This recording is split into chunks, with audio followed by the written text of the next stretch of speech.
السلام علیکم دوستو، کیسے ہیں آپ سب؟ آج پھر آپ کی خدمت میں بہت ہی پیاری سی ویڈیو لے کے حاضر ہوا ہوں، تو چلیے چلتے ہیں ویڈیو کی طرف۔ شہزادی سلطانہ بادشاہ کی شادی کے بعد بڑی منتوں مرادوں کے بعد پیدا ہوئی تھی۔ بادشاہ اور ملکہ تو اس کی پیدائش پر خوش تھے ہی، مگر جس روز وہ پیدا ہوئی تھی پورے ملک میں خوشی کی ایک لہر دوڑ گئی تھی۔ ہر طرف جشن منایا جا رہا تھا۔ بادشاہ کو تو یقین ہی نہیں آ رہا تھا کہ وہ اتنی پیاری بیٹی کا باپ بن گیا ہے۔ وہ بار بار ملکہ کے پاس جا کر بیٹھ جاتا اور ننھی شہزادی کو دیکھ کر خوش ہوتا۔ ملکہ اس کو دیکھ دیکھ کر مسکراتی تھی۔ ملکہ نے اس سے کہا بھی کہ وہ شہزادی کو گود میں لے لے، مگر بادشاہ نے یہ کہہ کر انکار کر دیا کہ شہزادی اتنی سی تو ہے، ہماری گود سے گر نہ پڑے۔ شہزادی بے انتہا خوبصورت تھی۔ اس کی آنکھیں بڑی بڑی، رنگ شہابی اور بال سنہرے تھے۔ وہ روتی تھی تو یوں محسوس ہوتا تھا جیسے چاروں طرف جل ترنگ بجنے لگے ہوں۔ اس کی ہنسی کی آواز کیسی تھی یہ کوئی نہیں بتا سکتا، کیونکہ اتنے چھوٹے بچے ہنستے نہیں، صرف مسکراتے ہیں۔ بادشاہ کا دل اب دربار میں بھی نہیں لگا کرتا تھا۔ اس کا تمام دھیان شہزادی سلطانہ میں ہی رہا کرتا تھا۔ شہزادی سلطانہ کی پرورش بڑے ناز و نعم سے ہو رہی تھی۔ اس کے کھلونے 7 سمندر پار سے آتے تھے۔ ماہر کاریگر ریشم کے کیڑوں سے حاصل کردہ ریشم سے اس کے لباس بناتے تھے۔ اس کے جوتے نہایت ہلکے پھلکے ہوتے تھے، کیونکہ وہ جانوروں کی کھال کی بجائے قیمتی پرندوں کی کھال سے تیار کیے جاتے تھے۔ اس زمانے میں پیمپروں کا رواج نہیں تھا، ورنہ ملکہ بیش قیمت پیمپر بھی منگوا کر رکھتی۔ شہزادی سلطانہ کی دیکھ بھال کے لیے خصوصی کنیزیں رکھی گئی تھیں، جو ہر وقت اس کے آس پاس رہتی تھی۔ رات کو بستر پر ملکہ اس کونے پر سوتی تھی، بادشاہ دوسرے کونے پر، اور بیچ میں شہزادی سلطانہ۔ وہ ایک ٹانگ بادشاہ پر اور دوسری ملکہ پر رکھ کر بے خبر سو جاتی تھی۔ شہزادی سلطانہ کی پرورش بہت لاڈو پیار سے ہو رہی تھی، اور اس لاڈو پیار نے اسے کسی حد تک بگاڑ دیا اور وہ کافی بدتمیز ہو گئی تھی۔ وہ کسی کا کہنا نہیں مانتی تھی۔ کھانے کی کوئی چیز پسند نہ ہوتی تو اس کو پھینک دیتی۔ ملکہ سے چیخ کر بات کرتی تھی۔ باپ سے چیخ کر بات تو نہیں کرتی تھی، لیکن اگر اسے بادشاہ کی کوئی بات پسند نہ آتی تو دانت پیس کر اس کے چٹکی بھر لیا کرتی تھی۔ یہ بات نہیں تھی کہ وہ صرف ملکہ کا کہنا ہی نہیں مانتی تھی، بادشاہ بھی اس سے کچھ کہتا تو وہ اس کی بات بھی نہیں مانتی تھی۔ یہ سب اس کے بچپن کی باتیں تھیں۔ بادشاہ اور ملکہ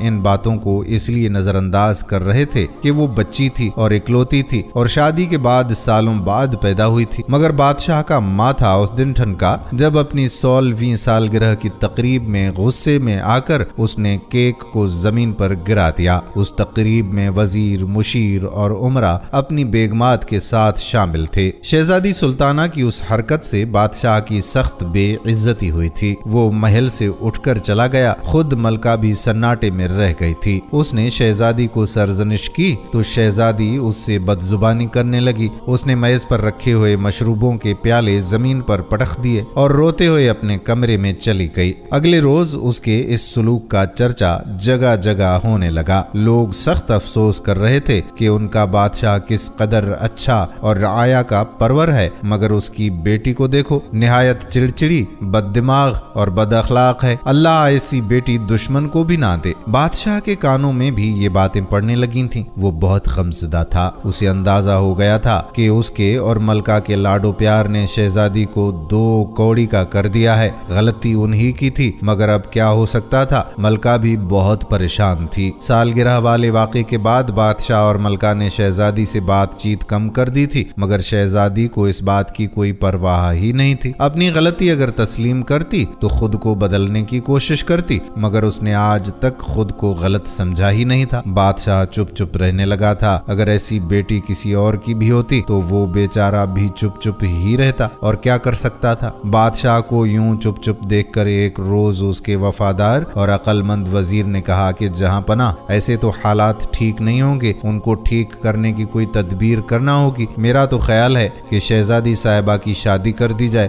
امید ہے کہ شادی کے بعد وہ ٹھیک ہو جائے گی۔ بادشاہ نے کہا کہ منہ پھٹ اور بدتمیز لڑکیوں سے بھلا کون شادی کرتا होता है। शहजादी सुल्ताना के साथ कोई नौजवान शादी पर तैयार नहीं होगा। बादशाह की बात सुनकर वजीर सोच में पड़ गया। बहुत देर तक सोचने के बाद उसने कहा कि जहां पनाह, अगर आप मेरी बात पर अमल करें तो मुझे पक्का यकीन है कि सब कुछ ठीक हो जाएगा। बादशाह ने बेबसी से कहा, अय वजीर, इस परेशानी से निकलने के लिए हम तुम्हारी हर बात मानने को तैयार हैं, बोलो क्या कहते हो। वजीर बोला कि पहली बात तो ये है कि आप अपने रवैये और लहजे में सख्ती पैदा करें। बच्चों से हर वक्त नरम लहजे की गुफ्तगू उन्हें खुद सर बना देती है। दूसरी बात मैं आपको बाद में बताऊंगा। बादशाह ने हामी भर ली कि वो ऐसा ही करेगा। बादशाह जब महल में पहुंचा तो शहजादी सुल्ताना का मूड खुशगवार था। बाप को देखकर वो दौड़कर उसके करीब आई और मोहब्बत से उसका हाथ पकड़ लिया और कहने लगी, अब्बा हुजूर, आप मुझसे नाराज ना हुआ करें। बादशाह ने अपना हाथ उससे छुड़ा लिया और कुछ कड़वे लहजे में बोला, शहजादी, आप महल के आदाब का ख्याल रखा कीजिए। हम इस सल्तनत के शहनशाह हैं। ये ठीक है कि हम आपके बाप हैं, मगर तमीज भी कोई चीज होती है। ये कहकर बादशाह वहां से तेज तेज चलता हुआ बाहर निकल गया। शहजादी सुल्ताना का मुंह हैरत से खुले का खुला रह गया। बादशाह की इस बात ने उसे सहमा दिया था, हालांकि उसे गुस्सा भी आ रहा था। उसने इस बात की शिकायत मलका से की। मलका तो खुद उसके बुरे रवैये से तंग थी। बेरुखी से बोली कि इतनी बड़ी हो गई हो, कुछ तो तमीज सीख लो। शहजादी सुल्ताना माँ को तो कुछ समझती ही नहीं थी। उसकी बात सुनकर गुस्से में पांव पटकते हुए चली गई। रात को बादशाह ने मलका से कहा कि मलका, हम चाहते हैं कि अब शहजादी सुल्ताना की शादी कर दी जाए। मलका उदासी से बोली कि इससे भला शादी कौन करेगा, इसकी बदतमीजी के किस्से तो बच्चे बच्चे की जुबान पर हैं। मलका की बात बादशाह के दिल पर लगी थी और उसकी आंखें नम हो गईं। वो खामोश हो गया। इन तमाम वाकयात के बाद शहजादी सुल्ताना अपने कमरे में ही बंद होकर रह गई थी। शाम को वजीर बादशाह से मिलने आया। उसके आने की खबर सुनी तो बादशाह को याद आ गया कि वजीर ने शहजादी वाले मामले में कोई बात बताने का वादा किया था। उसने फौरन वजीर को तलब कर लिया और वो दोनों एक कमरे में बैठकर चुपके चुपके बातें करने लगे। अगले दिन बादशाह की हिदायत पर मलका ने शहजादी सुल्ताना को ये इत्तला दे दी कि उसकी शादी तय कर दी गई है। शहजादी ने ये सुना तो वो फट पड़ी, हाँ हाँ कर दीजिए मेरी शादी, मैं खुद अब यहाँ नहीं रहना चाहती। कुछ दिनों के बाद शादी की तकरीब हुई। शाम को शहजादी को उसके शोहर के साथ एक बग्गी में बिठाकर रवाना कर दिया गया। शादी बड़ी सादगी से हुई थी। ना ढोल बजे, ना आतिशबाजी की गई। शहजादी सुल्ताना इस दौरान इतने गुस्से में थी कि उसने ये भी नहीं पूछा था कि उसकी शादी किससे हो रही है, और ना ही उसने नजर भर कर अपने दूल्हे को देखा था। और तो और रुखसती के वक्त वो बादशाह और मलका से लिपट कर रोई तक नहीं। इसकी ये वजह नहीं कि उसको डर था कि रोने से उसका मेकअप खराब हो जाएगा। उसका तो किसी ने बनाव सिंगार भी नहीं किया था, बल्कि वो इसलिए नहीं रोई कि उसको रोना ही नहीं आ रहा था, क्योंकि वो बादशाह और मलका से सख्त नाराज जो थी। बग्घी में बैठी तो उसने किन आंखों से अपने शोहर की तरफ देखा। वो एक बहुत हसीन व जमील नौजवान था, मगर उसके चेहरे पर एक अजीब सी बेरुखी थी। शादी के मौके पर तो चेहरे पर खुशी के आसार होते हैं, मगर वो तो संजीदा शक्ल बनाए बैठा था। शहजादी को जिंदगी में पहली मर्तबा कुछ खौफ का एहसास हुआ। थोड़ी देर के बाद बग्घी रुक गई। उनकी मंजिल आ गई थी। वो उस नौजवान का घर था। वो नौजवान उतरकर नीचे खड़ा हो गया। उसने जब देखा कि शहजादी उतरने का नाम ही नहीं ले रही तो सख्ती से बोला, शहजादी साहिबा, अब उतर भी जाओ। यहाँ कनीज़ें नहीं है कि हाथ पकड़कर उतारेंगी। मैं तो एक लकड़हारा हूँ। पहले सारा काम मैं खुद करता था, अब तुमसे करवाया करूंगा। मैंने जिंदगी में बड़ी तकलीफें उठाई हैं, अब सुख का वक्त आ गया है। शहजादी तो हक्का बक्का रह गई। उसकी शादी एक लकड़हारे से कर दी गई थी। दुख और शर्मिंदगी से उसकी आंखों में आंसू आ गए। उसे रोता देखकर लकड़हारा नरम पड़ गया। कहने लगा कि मेरी तकलीफ का सुनकर तुम्हारी आंखों में आंसू आ गए हैं, मुझे खुशी हुई। अच्छी बीवियां ऐसी ही होती हैं। शहजादी ने कहा कि गलत ना समझो, मैं तो इस बात पर रोई हूँ कि मेरी शादी एक लकड़हारे से कर दी गई है। अब्बा हुजूर से मुझे ये उम्मीद बिल्कुल नहीं थी। शहजादी सुल्ताना ने बग्घी से नीचे उतरते हुए अपने शोहर को ये जवाब दिया। लकड़हारा हंसने लगा, कहने लगा, तो तुम क्या समझ रही थी कि तुम जैसी बदतमीज लड़की की शादी किसी शहजादे से होती? शहजादी ने चीख कर कहा कि तुम मुझे मेरे मुंह पर बदतमीज कह रहे हो। शोहर ने कहा कि मैं तो मुंह पर कह रहा हूँ, लोग तो तुम्हें पीठ पीछे भी ये कहते हैं। वो तो बादशाह सलामत का हुक्म था कि मैं तुमसे शादी करूं, मैं मजबूर हो गया था, वरना तुम जैसी लड़की से कभी भी शादी की हामी ना भरता। उन्होंने अपनी मुसीबत मेरे गले में डाल दी है, अब जिंदगी भर भुगतूंगा। लकड़हारे की ये तौहीन आमेज बातें सुनकर शहजादी ने जोर जोर से रोना शुरू कर दिया। लकड़हारा उसके रोने से घबरा गया था, मगर उसने जाहिर नहीं किया। शहजादी से कहने लगा कि तुमने अगर रोना धोना बंद नहीं किया तो मैं तुम्हें जंगल में छोड़ आऊंगा। शेर चीते दिन में तो नहीं, अलबत्ता रात को जरूर बाहर निकल आते हैं। उसकी धमकी कारगर साबित हुई। शहजादी ने रोना बंद कर दिया। लकड़हारा उसे लेकर घर में दाखिल हुआ। घर काफी बड़ा था और उससे बड़ा उसका सहन था, मगर उसमें सामान बहुत मामूली था। शहजादी मुंह बनाकर एक तरफ बैठ गई। लकड़हारे ने बावर्ची खाने में जाकर खाने का इंतजाम किया। शहजादी को भूख लग रही थी, इसलिए उसने चुपचाप खाना खा लिया। खाने के दौरान वो चुप ही बैठी रही थी। खाने के बाद बोली, मैं अपनी किस्मत पर शाकिर हूँ, मगर अब्बा हुजूर और अम्मी हुजूर ने मेरे साथ अच्छा नहीं किया। लकड़हारा तलखी से बोला कि उनकी ज्यादती तो तुम्हें याद है, तुम क्या करती थी, भूल गई? तुमने उनके लाड प्यार का नाजायज फायदा उठाया था। तुम इकलौती थी, इसलिए वो तुमसे बहुत प्यार करते थे, तुम्हारी हर बात मानते थे और हर ख्वाहिश पूरी किया करते थे। और तुमने उसका ये सिला दिया कि अपनी मनमानी करने लगी, और ये मनमानियां बढ़कर बदतमीजियों में तब्दील हो गईं। जिद तो छोटे बच्चे करते हैं और जिद करते बच्चे अच्छे भी लगते हैं, मगर तुम्हारे जैसी बड़ी लड़कियां जिद करते हुए कितनी वाहियात लगती हैं। मेरा बस चले तो ऐसी लड़कियों को बेल के आगे डालूं ताकि वो उनको खूब टक्करें मारें और मजा चखा दें। ये सुनकर शहजादी फिर रोने लग गई। कहने लगी कि तुम मेरी बेइज्जती कर रहे हो। लकड़हारे ने उसे याद दिलाया कि अब तुम मेरी बीवी हो। तुम्हारी बुरी बातों का तज़किरा इसलिए कर रहा हूँ कि तुम उनको छोड़ दो ताकि तुम्हारी जिंदगी हंसी खुशी गुजरे। याद करो, सालगिरह वाले दिन तुमने कितनी बदतमीजी की थी। शहजादी चौंक गई, पूछने लगी कि इस बात का तुम्हें कैसे पता चला? शोहर ने जवाब दिया कि ये बात तो हमारे मुल्क के बच्चे बच्चे को पता है। उस दिन हमारे मोहल्ले में दो औरतों की लड़ाई हो रही थी, तो उनमें से एक औरत ने दूसरी औरत को ये कहकर बददुआ दी थी कि अल्लाह करे तेरी बच्ची शहजादी की तरह बदतमीज हो जाए। ये सुनकर शहजादी का चेहरा शर्म से सुर्ख हो गया। लकड़हारे की बातें सुनकर उसको एहसास होने लगा था कि वाकई उसने अपने माँ बाप के साथ बहुत ज्यादती की थी। वो उससे इतनी मोहब्बत करते थे, मगर उसने हमेशा इस मोहब्बत का नाजायज फायदा उठाया था। अपनी ये बातें सोच सोच कर उसकी आंखों से आंसू जारी हो गए। वो हिचकियां ले लेकर रोने लगी। लकड़हारे ने कहा कि सुबह मुझे जल्दी उठा देना, अब हम 1 से 2 हो गए हैं। मुझे ज्यादा लकड़ियां काटना पड़ेंगी ताकि इतने पैसे मिलें ताकि हम घर के इखराजात ठीक तरह से चला सकें। वैसे भी तुम बादशाह की बेटी हो, खर्च के मामले में तुम्हारा हाथ खुला होगा। और देखो, हमारे घर में बहुत सी मुर्गियां भी हैं, उनके अंडे संभाल कर रखना। मोहल्ले वाले उन्हें खरीदने आए तो उन्हें फरोख्त कर देना। कमरे में 2 ही आवाजें सुनाई दे रही थीं, एक लकड़हारे के बोलने की आवाज और दूसरी शहजादी की सिसकियों की आवाज। शहजादी को अपनी अम्मी और अब्बा शिद्दत से याद आने लगे। अगले रोज लकड़हारे को बड़ी हैरत हुई। वो सोकर उठा तो शहजादी ने उसके लिए अंडे और पराठों का इंतजाम किया हुआ था। उसने हैरत से पूछा कि नाश्ता तुमने बनाया है? वो कहने लगी, नहीं, ये चीजें मैंने मोहल्ले के एक बच्चे से नान बाई की दुकान से मंगवाई थी, मुझे तो कुछ पकाना ही नहीं आता। ये कहते हुए शहजादी का शर्म से मुंह सुर्ख हो गया। वो सोच रही थी कि इसका लकड़हारा शोहर क्या सोचेगा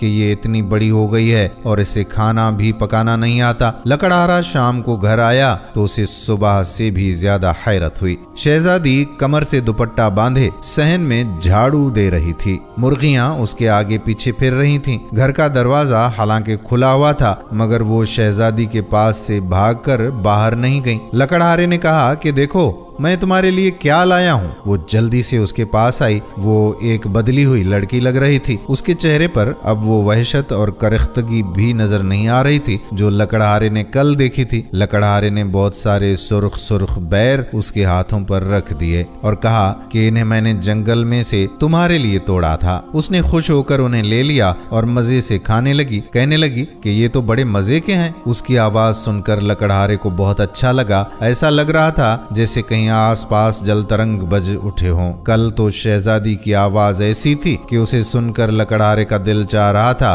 कि कानों में उंगलियां ठोंस ले। शहजादी ने बताया कि मैंने मोहल्ले के उसी लड़के से खाना मंगवा लिया है, उसको मैं इनाम में 2 सिक्के देती हूँ और वो भाग भाग कर मेरा काम कर देता है। खाने के बाद लकड़हारे ने कहा कि शहजादी, मुझे खुशी है कि तुम बहुत बदल गई हो। वो बोली कि आपकी बातें सुनकर मुझे एहसास हो गया है कि मैं किस कदर बदतमीज और बदअखलाक थी। मैंने अम्मी हुजूर और अब्बा हुजूर को बहुत दुख दिए हैं। मैं बहुत शर्मिंदा हूँ। मैं उनसे मिलकर उनसे माफी मांगना चाहती हूँ। आप मुझे उनसे मिलाने ले जाएंगे? लकड़हारे ने घबरा कर कहा कि कभी भी नहीं। तुम वहाँ जाओगी तो वहीं रह जाओगी। मैं क्या करूँगा? मेरी मुर्गियों को दाना कौन डालेगा? घर की सफाई कौन करेगा? शहजादी ने शर्मा कर कहा कि उनसे मिलकर मैं वापस आ जाऊंगी। मेरा असल घर तो अब यही है। लकड़हारे ने ये बात सुनी तो उसका दिल चाहा कि मारे खुशी के एक जोर की चीख मारे, मगर उसने जब्त किया और धीरे से बोला, ठीक है, हम कल महल चले जाएंगे, मगर मैं लकड़ियां काटने जंगल नहीं गया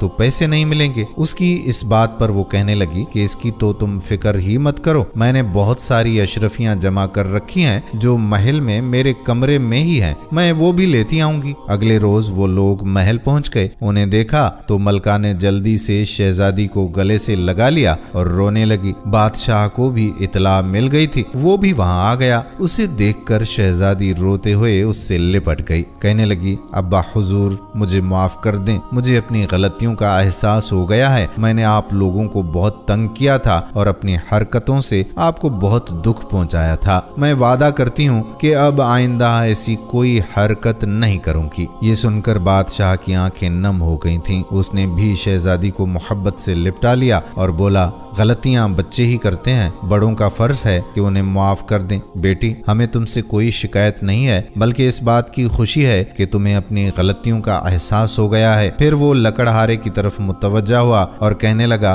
कि शहजादा बाबर, हम तुम्हारे मशकूर हैं कि तुमने शहजादी को राह रास्त पर लाने में हमारी मदद की। लकड़हारा, जो असल में शहजादा था, उसने हाथ बांध कर बादशाह को ताजीम दी और बोला, ये मेरी खुशकिस्मती है कि मुझे शहजादी जैसी बीवी मिली है। उन दोनों की बातों को शहजादी बहुत हैरत से सुन रही थी, जबकि मलका खड़ी मुस्कुरा रही थी। उसकी हैरत भांप कर बादशाह ने कहा, बेटी, हमारे वजीर ने ही हमें ये सलाह दी थी कि शहजादा बाबर को एक लकड़हारा बनाकर उसकी शादी तुमसे कर दी जाए। शहजादा बाबर एक ज़हीन नौजवान है। इसकी बातों से मुतासिर होकर तुम्हें अपनी गलतियों का एहसास हो गया है। हम बहुत खुश हैं। शहजादी की इस तब्दीली से हर तरफ खुशियों के शादियाने बजने लगे थे। शहजादी ने उन शाही गुलामों और कनीजों से भी माफी मांगी जिनके साथ उसने कभी अच्छा सलूक नहीं किया था। उन लोगों में उसने अशरफियां भी तकसीम की। वो सब भी खुश हो गए। रात के खाने के बाद शहजादी ने शहजादा बाबर से कहा कि मैं तैयार होकर आती हूँ, फिर चलते हैं। मलका ने हैरत से पूछा, बेटी, कहाँ जाने का कह रही हो? शहजादी ने शर्मा कर कहा कि अपने घर, जहाँ हमारी मुर्गियां हैं और मोहल्ले में वो लड़का है जो छोटे भाइयों की तरह भाग भाग कर मेरे काम किया करता है। उसकी बात सुनकर बादशाह और मलका खिलखिलाकर हंस पड़े।